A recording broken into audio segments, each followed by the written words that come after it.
The moment we begin looking at Egon Schiele's painting, questions crowd upon each other.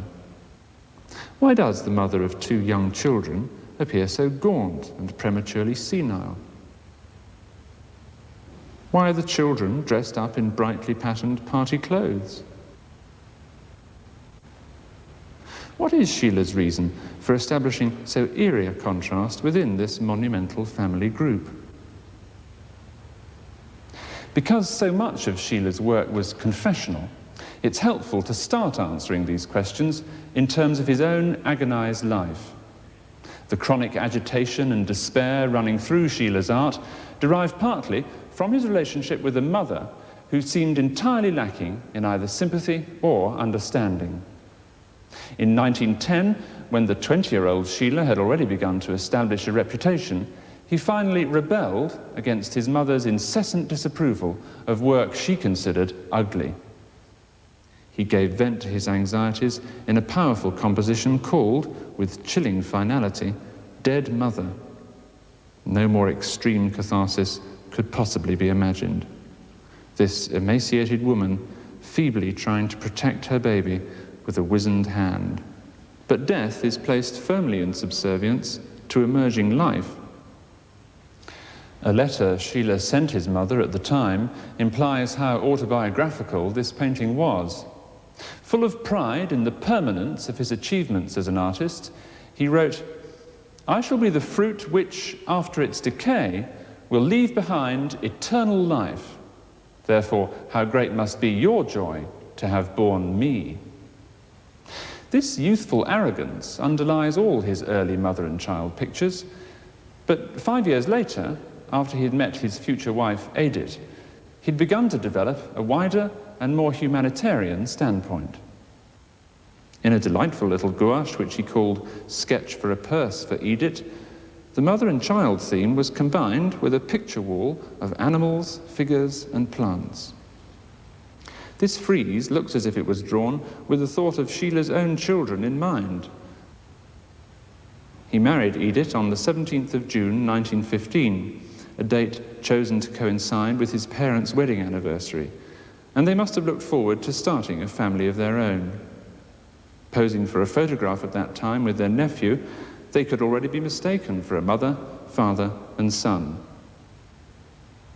But only a few days later, Schiele was called up for military service in Prague. All their hopes about a marriage idyll were suddenly confounded. It's impossible to know whether the painting of Mother with Two Children was begun before this brusque separation or later in the year, when Schiele managed for a while to live at home when off duty. But there's certainly a dramatic change of mood between the light-hearted Sketch for a Purse and the first version of Mother with Two Children, which takes the main panel from the purse picture and turns it into a gruesome, large-scale painting. The transformation of Schiele's emotions is terrifying to witness. The mother is now an appalling memento mori.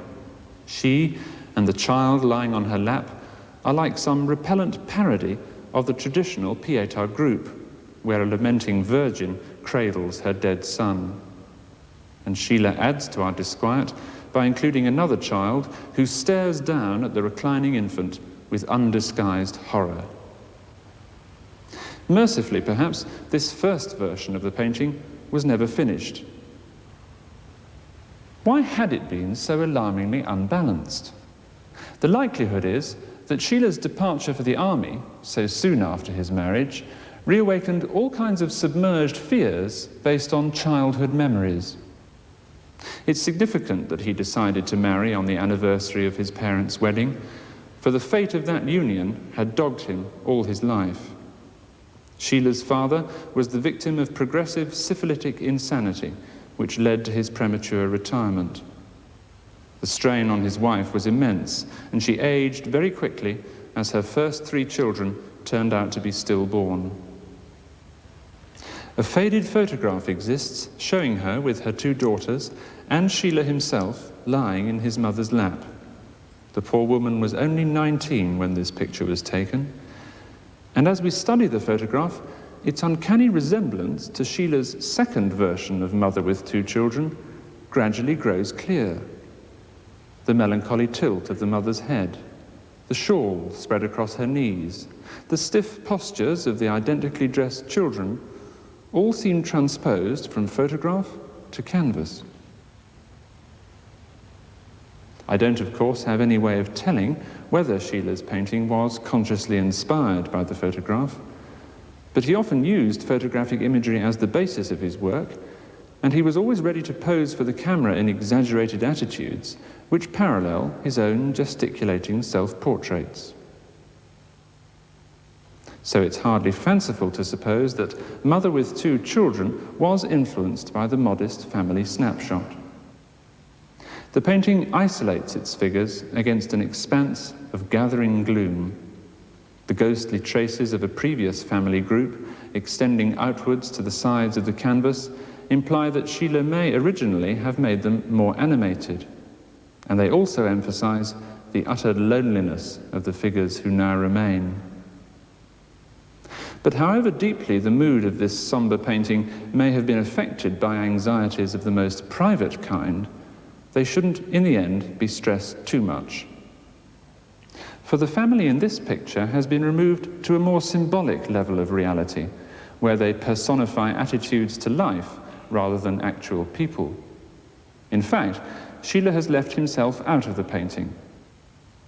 The baby in the photograph is no longer on the mother's lap, and the two remaining children represent broadly opposed types of personality. The sleeping child on the left withdraws into itself, passive, dependent, introverted, while the other child, active, self-sufficient, extrovert, stretches its arms forward as it stares wide-eyed into the future. It's easy to see Mother with Two Children as Schiele's attempt to summarize his views about the cycle of human existence. As the mother anticipates her own extinction and seems to acquiesce at the prospect, her children take up the life she is relinquishing. His parents' doomed marriage had succeeded, against all the odds, in producing one precociously gifted child. And Schiele's awareness of this paradox probably encouraged him to see everything in terms of conflicting dualities. Life and death coexist on this canvas, as if Schiele couldn't imagine the one without the constant presence of the other. "Why do I paint graves and similar pictures?" he once asked, and then answered, ironically, "Because such things are continuously alive within me." In the summer of 1918, Edith at last became pregnant, a happiness undoubtedly doubled by the realization that the long World War was coming to an end. But by the 27th of October, even as the armistice was being negotiated, Edith was desperately ill with the influenza which decimated Europe. Schiele drew a loving portrait of his wife that day as she faded away like the mother in his painting. The following day, she died in his arms. 3 days later, at the age of 28, Schiele succumbed to the epidemic as well. Their unborn baby died with them.